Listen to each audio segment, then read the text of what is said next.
Hi,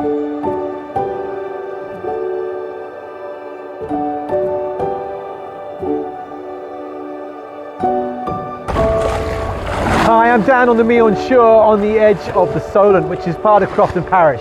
And it's high tide, which seems like a good picture for where we're at in the COVID-19 pandemic.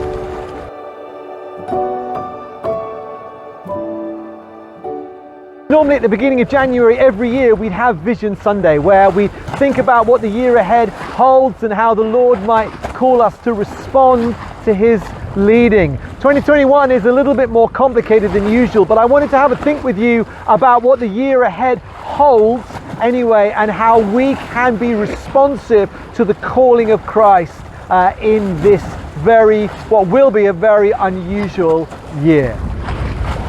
We're at an in-between moment. The pre-COVID world has gone.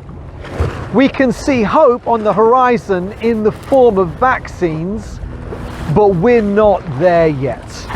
And even when we do get there, we don't know what the post-COVID world will be like.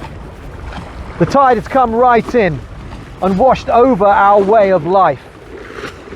We're waiting for it to go out so that we can see what kind of world it leaves behind. Some things will be the same, many things will be different, often in ways we can't yet see.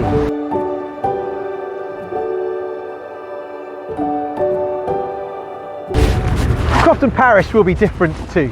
So before we start to think about 2021, I want us to think for a minute or two about some of the ways in which we've already been changed by the events of 2020. Firstly, we're a larger parish now than we were in January last year. You may find that hard to believe, but actually through our streams and services we have more people involved in the life of our churches in belonging in community groups than we had a year ago. At Holyrood alone we've got 10 streams of 30 to 50 people in each, as well as the Thursday morning communion service. Then at St Edmunds we've divided the congregation into two that can meet separately and safely on alternate Sundays, and as well as that we're now networked with the new parish of North Gosport. And alongside all of that, when we can finally gather again, you're going to be surprised to see how many people have joined Crofton Parish this year, even during lockdown. I don't know if you had growing pains when you were a child. Well, churches can have them too. And one of the challenges for the year ahead is to learn again what it means to be a larger church, networked and working and serving across multiple communities. One of the things that will help us do that is the reminder that we've had during 2020 that my discipleship is my responsibility. Many of the things that we came to rely on in our spiritual journey, like gathered services, prayer meetings and prayer ministry, worship, sung worship together, all those kinds of things, well, they've been stripped away from us. We haven't been able to have them. We've had to rediscover and relearn what the personal practices of Christian discipleship look like for us as individuals and households. We've had to do without our buildings, without our services, and even without our religious professionals, people like me, and discover again that my discipleship and my household's discipleship is my responsibility.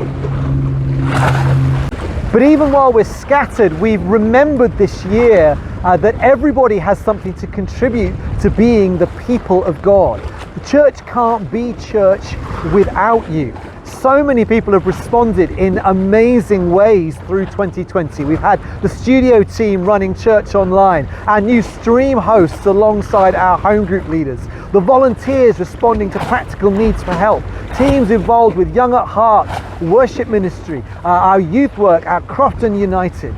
And you know, in all of that, one of the things that's most encouraged me has been the comments section on Facebook during church online. It's not unusual for us to have over 200 comments in the 30 to 40 minutes that we gather online.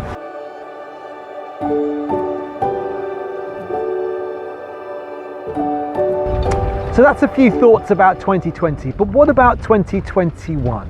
What about the year ahead? Well, for me, I think the key word is prepare. Prepare. The tide will turn soon, though we may not start to see the benefits before the summer.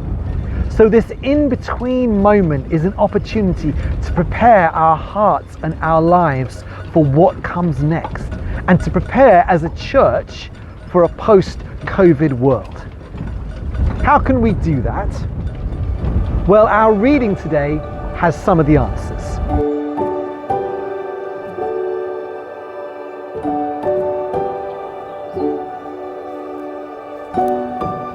Our reading today is from John 15.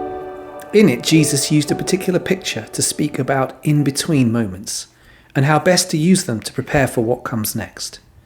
The picture he used was of an olive or grapevine or a fruit tree. Jesus described in-between moments as being like when someone prunes the fruit tree.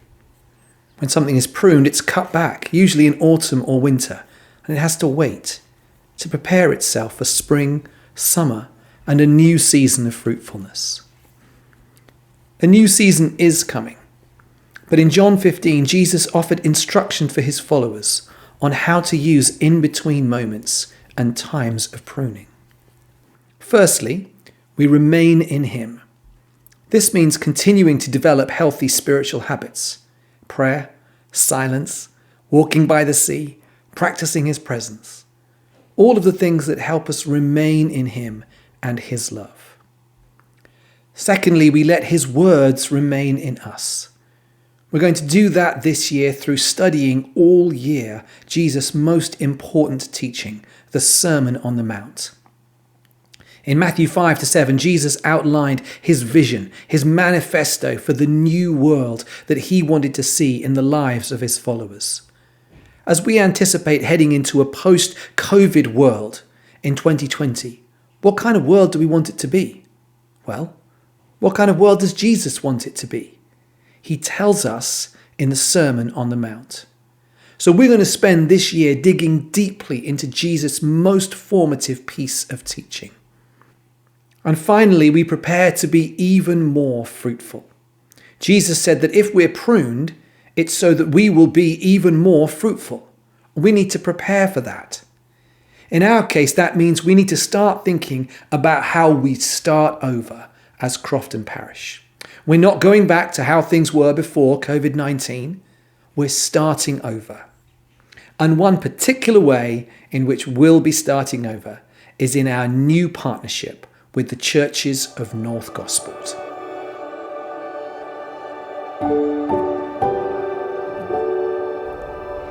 Hi, I'm Jude Greenfield. I'm the interim team vicar of the new parish of North Gosport. That parish includes 3 churches: St Mary the Virgin in Rowner, St Matthew's in Bridgemary, and St Thomas's in Elson. Together they make the parish of North Gosport. For a while now, Richard and I have been talking with the congregations and the PCC, trying to get to know them and to get a feel for how they do worship and services and engage with the community around here.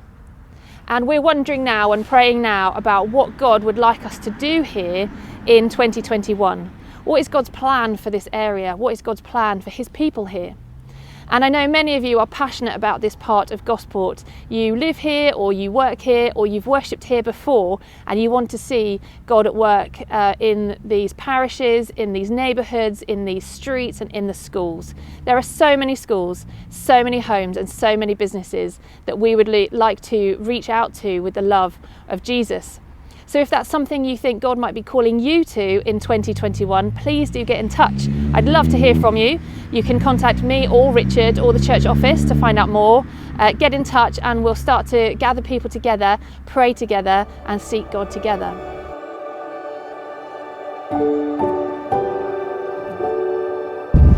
In any year, a Vision Sunday like this would be exciting and challenging, let alone in the midst of a global pandemic.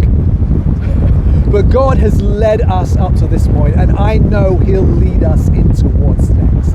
We couldn't have come this far without his grace and without your contribution, all that you give to the life of Crofton Parish. And I'm so grateful, because I know that as a community we'll continue to offer ourselves, our time and our commitment to all that the Lord has for us in the year ahead. So what's the vision for 2021? Well, in a rapidly changing world, we need to prepare for what's coming next. As followers of Jesus, that doesn't just mean coming up with new plans and strategies. Fundamentally, it means remaining close to Jesus in prayer, practicing his presence as individuals and households. It means letting his word get hold of us, which we're going to do through studying Jesus' most influential piece of teaching, the Sermon on the Mount. And it means preparing to be even more fruitful as a parish, not only as we start over in Crofton, but also as we discover what it means to be a church planting resource church. What response can you and I make at this point? Well, as we saw at Christmas, the response that God was looking for from Mary and Joseph was a simple yes.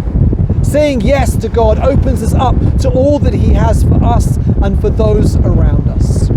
So at the beginning of this year, at this in-between moment between the world that was and the world that isn't quite yet, let me invite you to again say yes.